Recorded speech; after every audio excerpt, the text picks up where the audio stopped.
Amados irmãos, amados amigos,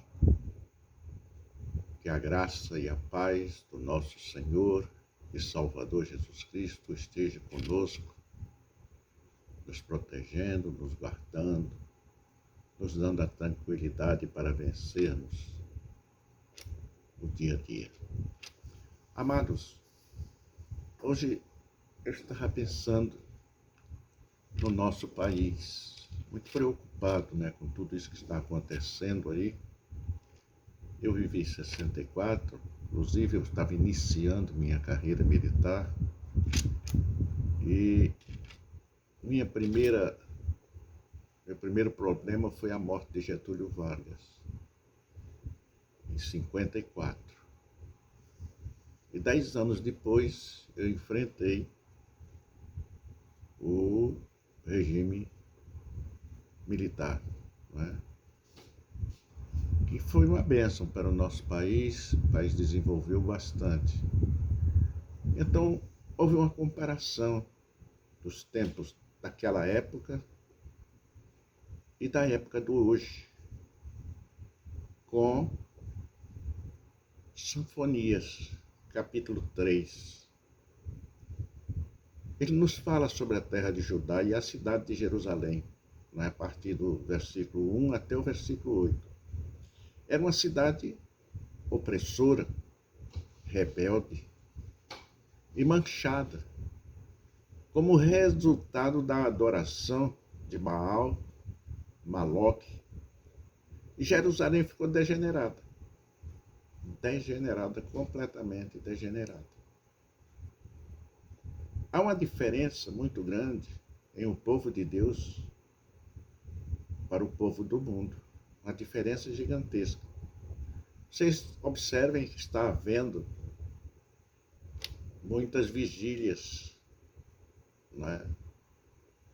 muitos acampamentos nas beiras da estrada, em frente aos quartéis, para os problemas políticos que estão acontecendo em nosso país.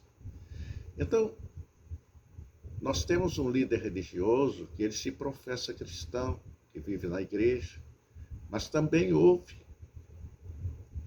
aqueles que se revelaram anticristãos. E esse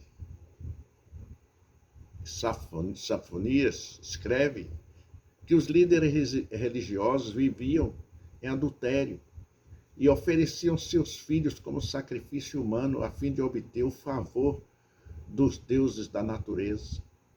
Jeremias, você pode anotar aí. Jeremias 19, 5, 23, 13, 14 e 32, 35. Jeremias tinha dificuldade em descobrir um homem justo em Jerusalém. Jeremias capítulo 5, versículo 1. Seus líderes civis e religiosos estavam do lado da idolatria e não agiam como porta-vozes de Deus. Liberação de maconha, liberação do aborto e tantas outras coisas, a perseguição aos cristãos e cristãos professos, que nós já entendemos que são os joios, os trigos falsos, que se professam assim, que se ele conhecesse realmente a palavra de Deus e seguisse os ensinamentos de Deus, eles não se professavam desta maneira. Não atendiam a ninguém, entendeu? Jerusalém foi dividida e foi advertida por muitos profetas, mas eles insistiram. Os profetas insistiam com o povo, despertando, mas ninguém ouvia. Toda a sua insistência para que houvesse arrependimento foi ignorada. A ruptura entre o povo e o Senhor alargava-se com o passar de cada dia. Deus tinha abençoado o nosso país largamente, mas certamente está muito triste com o povo professos dos nossos dias. Os seus príncipes, os nossos ministros, os nossos grandes homens, são leões rugidores. As pessoas que tinham autoridade e poder não davam importância à verdade e à justiça, estamos vendo.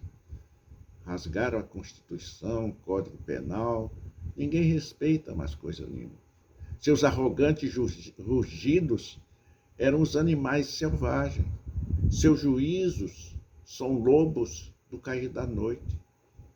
Os juízes rasgavam em tiras qualquer vestígio de justiça.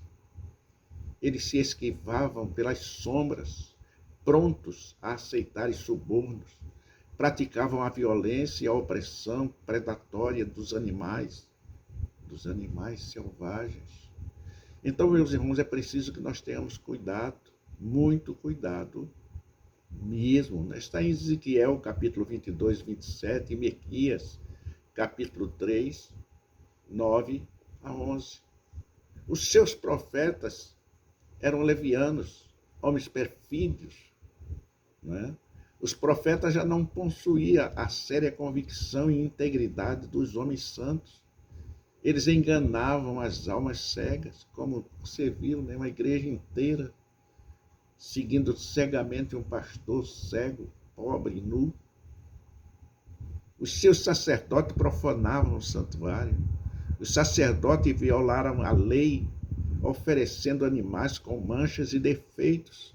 Os sacrifícios eram destituídos de conteúdo espiritual. Está em Jeremias 23, 11, 32. É o que está acontecendo em nossos dias, meu irmão. Portanto, temos que abrir os olhos. No versículo 5, diz assim: o Senhor é justo no meio de todos os pecadores. A bondade seria a porção do justo, mas o castigo será certo para o perverso, para o ímpio. Está em Deuteronômio, capítulo 32, versículo 4.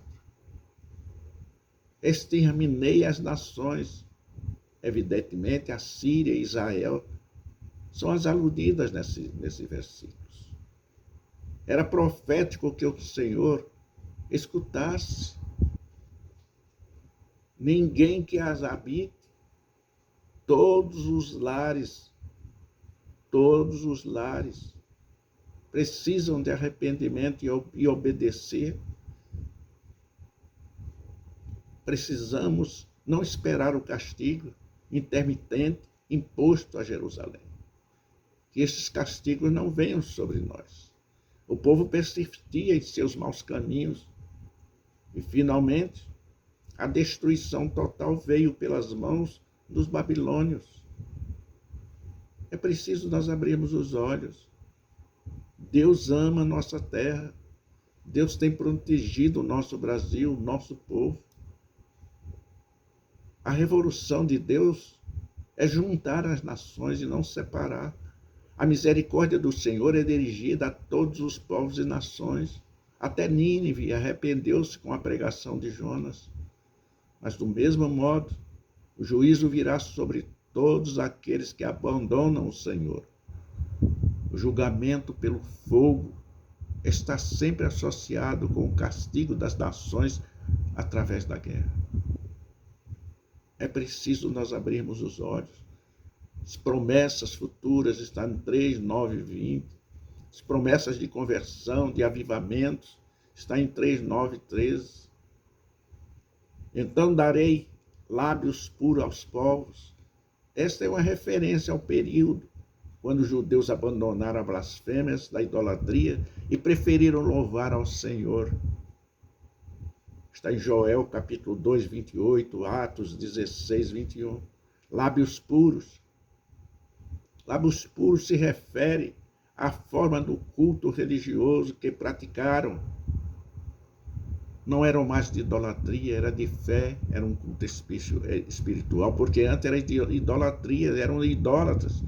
Agora Deus prometia restaurar o seu culto entre eles. Abramos nossos olhos, meus irmãos. A Etiópia, não é? Após o julgamento, o Senhor traria o seu povo de volta a todas as regiões para onde foram levados prisioneiros. Até mesmo a remota terra da Etiópia experimentaria este ato da graça de Deus, da graça soberana do Senhor. Naquele dia te envergonharás. O castigo teria um fim para aqueles que se arrependessem. Arrepende-te, meu irmão. Arrepende-te, meu amigo. Deus está te convidando, Deus está te chamando. Vejam, leia. Sofonias 3, em nome do Senhor Jesus. Chegamos ao nosso final. Até outra vez nos encontrarmos. Que Deus te abençoe abundantemente, em nome do Senhor Jesus. E os santos dizem amém, em nome de Jesus. Amém.